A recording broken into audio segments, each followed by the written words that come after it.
قلبي وضاقت مذاهبي جعلت رجائي لعفوك سلما تعظمني ذنبي فلما قرنته بعفوك ربي كان عفوك أعظما. أيها الناس إن دماءكم وأموالكم وأعراضكم عليكم حرام كحرمة يومكم هذا في شهركم هذا في بلدكم هذا. ألا إن أمر الجاهلية كله موضوع تحت قدمي. Everything, the Prophet ﷺ continued his khutbah, his sermon, saying everything from the ignorance, meaning the pre-Islam period, the pre-Islamic period, is under my knee over here. Which means there is no other way that you should come face Allah subhanahu wa ta'ala except Islam. And this is applied to your beliefs, applied to your social relationships, your economic relationships or transactions. Everything has to be based on Islam, based on the deen of Allah subhanahu wa ta'ala. This is the only thing that Allah subhanahu wa ta'ala would accept from us. اليوم أكملت لكم, in the day when the Prophet ﷺ was standing on the mountain of Arafat and he was giving the khutbah, Allah subhanahu wa ta'ala revealed to him, قال اليوم أكملت لكم دينكم وأتممت عليكم نعمتي ورضيت لكم الإسلام دينا. Today I completed your deen for you, and I fulfilled my ni'mah, my favor on you, and I accepted Islam or approved Islam to be your deen, meaning to be the only deen, the only choice, the only way of life. This is what Allah subhanahu wa ta'ala said in that day.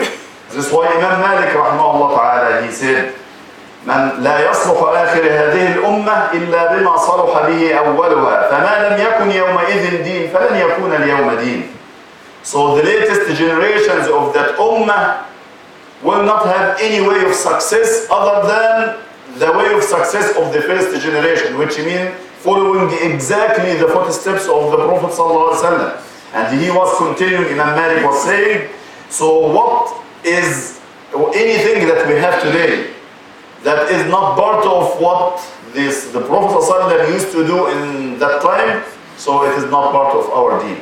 Do not bring anything new to our deen. And this is why Abdullah ibn Abbas radiallahu anhu, he said, من عبد الله بغير ما شرع, the one that worshipping Allah subhanahu wa ta'ala in a way other than the things that Allah subhanahu wa ta'ala taught us to do or told us to do, فقد اتهم النبي صلى الله عليه اتهم الله بالنقصان واتهم النبي بالكتمان لأن الله جل وعلا أوحى إليه في آخر أيامه اليوم أكملت لكم دينكم وأتممت عليكم نعمتي ورضيت لكم الإسلام دينا. So anybody worshipping Allah subhanahu wa ta'ala for in a way other than what Allah subhanahu wa ta'ala told us to do, this is Ibn Abbas' words. So now he's saying that Allah subhanahu wa ta'ala do not know what is the best for us. And he's also claiming that the Prophet ﷺ was hiding something from the deen because you are bringing something which was not there, right? And why Ibn Abbas is saying this? He said because Allah subhanahu wa ta'ala at the end of the life of the Prophet ﷺ, he revealed to him, today I completed the deen for you and I fulfilled my ni'mah, my favor on you. And I accepted Islam to be the only way of life for you. وَرَضِيتُ لَكُمُ الْإِسْلَامَ دِينًا. The Prophet ﷺ continues saying, استوصوا بالنساء خيرا. Be kind with your wives. Fear Allah subhanahu wa ta'ala regarding your wives. فَإِنَّكُمْ أَخَذْتُمُوهُنَّ بِأَمَانَةِ اللَّهِ. You take them in the trust of Allah subhanahu wa ta'ala. I mean, if you are a father of a girl, you have no control on the person that married her, right? So when you give it to him, she is absolutely under his control.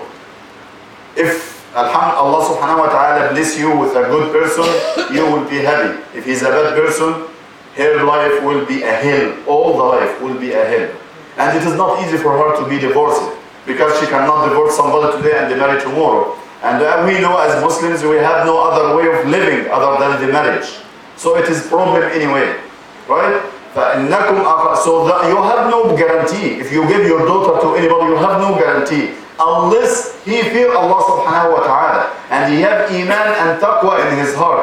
And this is why the Prophet ﷺ, as it was related to him in the hadith, إِذَا أَتَاكُمْ مَنْ تَرْضَوْنَ دِينَهُ وَخُلُقَهُ فَزَوِّجُوا. إلا تفعلوه تكن فتنة في الأرض وفساد عريض. وقال الحسن البصري لا يأكل طعامك إلا تقيا ولا تزوج ابنتك، لا يأكل طعامك إلا مؤمنا ولا تزوج ابنتك إلا لتقي.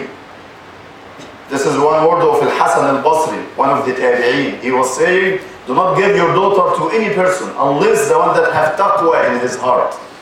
Right? So the Prophet ﷺ telling us, قال استوصوا بالنساء خيرا فإنكم أخذتموهن بأمانة الله واستحللتم فروجهن بكلمة الله. It is just one word. This word, I marry you, my daughter, in the book of Allah subhanahu wa ta'ala and the sunnah of the Prophet ﷺ, and you say, I accept. Now this lady is your wife, is your halal, that you can share bed with her.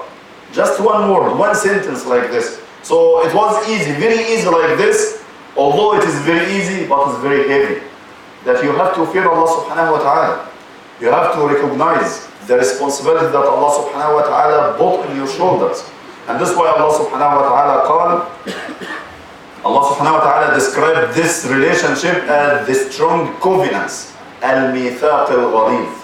The strong covenants. I think we need to tell our sisters now to be kind to their husbands, and we need to tell our husbands today, our brothers, to be kind to their sisters, actually based on the book of Allah subhanahu wa ta'ala and the sunnah of the Prophet sallallahu alaihi wasallam. And if we lay down the foundations or the bayra of our house, of our company, the first day that you have this marriage, and you tell your wife, let's put down the rules of that house. We married on the book of Allah subhanahu wa ta'ala and the sunnah of the Prophet sallallahu alaihi wasallam. So let's agree we are not going to accept anything out of that. So it is not my own opinion or my own thoughts or my own culture. No, it is what is Allah subhanahu wa ta'ala said and what is the Prophet sallallahu alaihi wasallam said.